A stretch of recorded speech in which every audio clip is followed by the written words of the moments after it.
यह छोटी लड़की पानी में गिर गई। किनारे पर खड़े कुत्ते ने बिना किसी हिचकिचाहट के खुशी से छलांग लगा दी। तेज बहते पानी में कुत्ता जोर लगाकर आगे बढ़ा। वह जल्दी ही छोटी लड़की के पास पहुंच गया। उसने लड़की की टोपी पकड़ी और उसे किनारे पर खींच लाया, लेकिन तभी मालिक भी खतरे में पड़ गया। वह समय पर पहुंचकर मालिक को बचा लाया, लेकिन खुद खून से लथपथ होकर गिर पड़ा। जब उसका पुनर्जन्म हुआ तो वह एक छोटी टांगों वाली कबूतर जैसी मुर्गी बन गया। इस बार उसकी मालकिन एक दयालु अश्वेत महिला थी। वह जहां भी जाता उसे अपनी पीठ पर लाद कर ले जाती। मालकिन के प्यार का आनंद लेने के साथ साथ बेली ने मालकिन के अकेलेपन को भी महसूस किया। वह मालकिन को खुश करना चाहता था, इसलिए वह जमीन पर गोल गोल घूमने लगा। घूमते घूमते बेली बड़ा हो गया। एक दिन बेली और मालकिन पार्क में टहल रहे थे, तभी उन्हें एक बड़ी काली कुतिया मिली। उन्होंने नस्ल की बाधाओं को पार करते हुए एक दूसरे से प्यार कर लिया और बड़ी काली कुतिया के मालिक और अश्वेत महिला को भी एक दूसरे से प्यार हो गया। बेली ने मालकिन को शादी से लेकर बच्चे के जन्म तक देखा, लेकिन जैसे जैसे समय बीतता गया बेली भी अपनी जिंदगी के आखिरी पड़ाव पर पहुंच गया। मालकिन की सिसकियों के बीच बेली ने धीरे धीरे अपनी आंखें मूंद ली। उसने यह जन्म खुशी और संतोष से बिताया था। जब उसने दोबारा आंखें खोली तो उसने अपने नए मालिक को देखा, लेकिन बेली हमेशा घर के बाहर बंधा रहता था और बहुत बुरी हालत में था। जल्द ही उसके असली मालिक ने उसे छोड़ दिया और बेली आजाद हो गया। वह भटकता हुआ पार्क में पहुंचा और उन जैसे दूसरे कुत्तों को अपने मालिकों के साथ खुशी से खेलते हुए देखा। उसे अपने पहले मालिक की याद आ गई।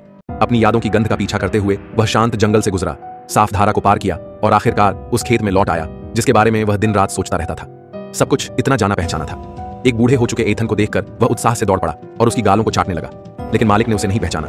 आखिरकार अब का बेली पहले जैसा नहीं था। एथन कुछ खाना लाया और उसे पेट भरकर खाने और घर जाने के लिए कहा, लेकिन बेली दरवाजे के बाहर ही पड़ा रहा, क्योंकि यही उसका कभी घर हुआ करता था। इसलिए एथन ने फैसला किया कि वह इस आवारा कुत्ते की देखभाल करेगा।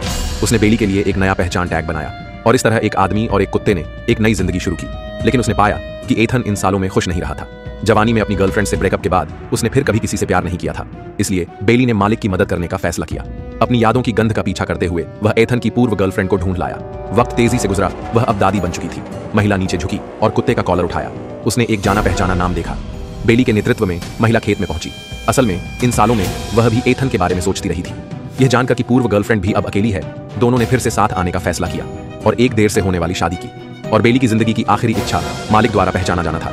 वह गोदाम में भागा और वह गेंद उठाई जिससे वह बचपन में मालिक के साथ खेला करता था। वह मालिक के पास आया। एथन ने सामने रखी रग्बी गेंद को देखा और उससे अपनी पुरानी यादें ताजा हो गईं। उसने जोर से रग्बी गेंद फेंकी और फिर नीचे झुक गया। बेली ने वहीं गोल गोल घूमने का काम किया। एक आदमी और एक कुत्ते आखिरकार फिर से मिल गए। कई जन्मों का चक्र सिर्फ एक जीवन के आधे के लिए। हर कुत्ता हमारे जीवन में सिर्फ एक राहगीर नहीं होता, वे हमेशा किसी न किसी रूप में हमारे पास ही रहते हैं। कुत्ता इंसान का सबसे वफादार दोस्त है। अगर आपके पास कुत्ता है तो उसके साथ अच्छा व्यवहार जरूर करें। अगर आप कुत्ता पालने की सोच रहे हैं तो एक को गोद लेने की कोशिश करें। शायद आपका कुत्ता भी बेली की तरह पिछले जन्म की वफादारी लेकर आया हो।